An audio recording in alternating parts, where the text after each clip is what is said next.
আসসালামু আলাইকুম গাইস, কেমন আছেন? আশা করি ভালো আছেন। আজকে আমি কথা বলবো খুবই গুরুত্বপূর্ণ অনলাইনের মধ্যে ভাইরাল একটা নিউজ। সেটা হচ্ছে নেত্রকোনা একটা মাদ্রাসার শিক্ষক তার একজন ছাত্রীর সাথে অনৈতিক কাজে লিপ্ত হয়। ফলশ্রুতিতে সেই মেয়েটা আজ 7 মাসের অন্তঃসত্ত্বা হয়েছে। এই বিষয় নিয়ে বিগত কয়েকদিন পূর্বে একটি ভিডিও আমি আপলোড করেছিলাম।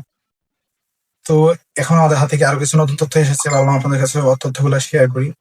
সেটা হচ্ছে বর্তমানে কিছু মানুষ ছাড়াছাড়ি করতেছেন, আপলোড করতেছে যে এই হুজুর নাকি এটা করে নাই, বরঞ্চ তার ওই মেয়েটার নানা নাকি তার সাথে অনৈতিক কাজ করেছে। আসলে এই পর্যন্ত আমাদের কাছে তথ্য অনুযায়ী এরকম কোনো তথ্য বা নিশ্চিত কোনো নিউজ পাওয়া যায়নি, তথ্য পাওয়া যায়নি যে তার নানা এটা করেছেন।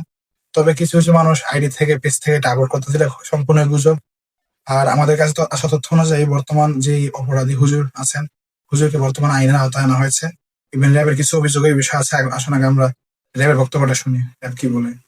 বাদী শিশুটিকে জিজ্ঞাসাবাদে জানতে পারেন গত 2 অক্টোবর 2025 বিকাল অনুমান 15:30 ঘটিকায় মাদ্রাসা ছুটি হওয়ার পর ধৃত শিক্ষকের আদেশে ঝাড়ু দিয়ে মাদ্রাসা সংলগ্ন মসজিদের বারান্দা পরিষ্কার করতে থাকে। সেই মুহূর্তে ধৃত শিক্ষক শিশুটিকে তার কক্ষে ডেকে নিয়ে জোরপূর্বক তার ইচ্ছার বিরুদ্ধে ধর্ষণ করে বলে বাদী অভিযোগে উল্লেখ করেন। এ ঘটনায় ভুক্তভোগীর মা বাদী হয়ে নেত্রকোনা জেলার মদন থানায় মামলা দায়ের যাই হোক দর্শক, কিন্তু র্যাবের বক্তব্য শুনলেন। র্যাব এই পর্যন্ত নিশ্চিতভাবে যে দোষী হুজুর, এটা কোনো নিশ্চিতভাবে ঘোষণা দেন নাই, বলেন নাই। আর বিগত ভিডিওর মধ্যে, পূর্বের একটা ভিডিওর মধ্যে আমি বলেছিলাম যে হুজুর নিজেই ভিডিও কলের মাধ্যমে লাইভে এসে হুজুর বলেছিলেন যে এটা যেন ডিএনএ টেস্ট করা হয়। এই বিষয়ে র্যাবকে প্রশ্ন করা হয়েছিল যে হুজুরের ডিএনএ টেস্ট করা হয়েছে কিনা। এই বিষয়ে র্যাব প্রশ্ন উত্তর দিতে গিয়ে বলেন, করেন না। ডিএনএ টেস্ট হয়েছে, এরকম আসামিকে ধরার আগে কিভাবে ডিএনএ টেস্ট হবে? ডিএনএ টেস্ট হয়নি। তবে ডিএনএ টেস্টের প্রয়োজন হলে অবশ্যই আদালতের পারমিশন সাপেক্ষে তদন্তকারী কর্মকর্তা অবশ্যই সেটা করবেন।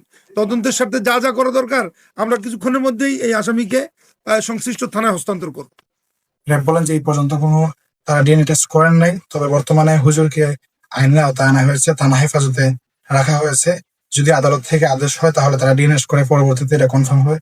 তবে মূল কথা এটাই, এই পর্যন্ত স্পেসিফিক ভাবে কাউকে দোষারোপ করা যাচ্ছে না, হুজুরকেও মূল হোতা বলা যাচ্ছে না। এবং যে একটা অভিযোগ উঠেছে অনলাইনের মধ্যে যে তার নানা করেছে, এটা এই পর্যন্ত এর কোনো সঠিক তথ্য প্রমাণ এই পর্যন্ত পাওয়া যায়নি।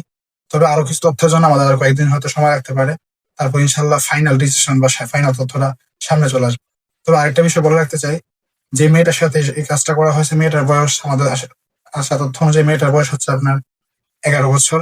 সে অনুযায়ী ডাক্তারের ভিডিওটা হয়তো অনেকে দেখেছেন, ডাক্তারে বলেছেন যে মেয়েটার এই বয়স অনুযায়ী, তার শারীরিক ভাবে, তার গঠন অনুযায়ী বাচ্চা 1 কেজির মতো ওজন হয়েছে, যেটা তার শারীরিক ভাবে অনেকটাই ঝুঁকিপূর্ণ, অনেকটাই ঝুঁকি আনতে পারে।